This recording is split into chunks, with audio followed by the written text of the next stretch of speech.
मंदिर भूवराह लक्ष्मी नरसिंह मंदिर म्हणतो आपण याला. ह्या मंदिरमध्ये भूवराह मूर्ती पण आहे आणि नरसिंह स्वयं नरसिंह मंदिर मूर्ती आहे. त्याच्यानंतर महालक्ष्मी पण आहे, सूर्यनारायण आहे आणि योगी नारायण आणि नरसिंह आहे ह्या मंदिरमध्ये. ही कदंबांची ही दुसरी राजधानी आहे. पहिली शिर्षीकडे बनवासी म्हणून पहिली राजधानी कदंबांची.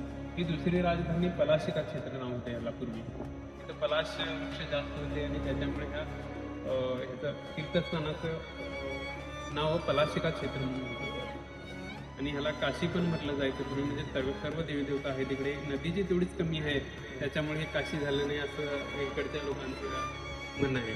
तर त्यांची तिसरी राजधानी गोवा म्हणून त्यांनी हे कदंब घराण्यांचं हे असल्यामुळे त्यांनी तिकडच्या बस कदंबा मग इथं जेव्हा प्रल्हाद महाराजांची आई इथं आली होती आणि त्यांनी प्रार्थना केली की नरसिंह भगवंताचं मला बाळरूपात दर्शन घ्यायचं आहे. म्हणून सांगितल्यानंतर ती मूर्तीचे बाळरूपात नरसिंह बाळरूपात प्रगट झाले.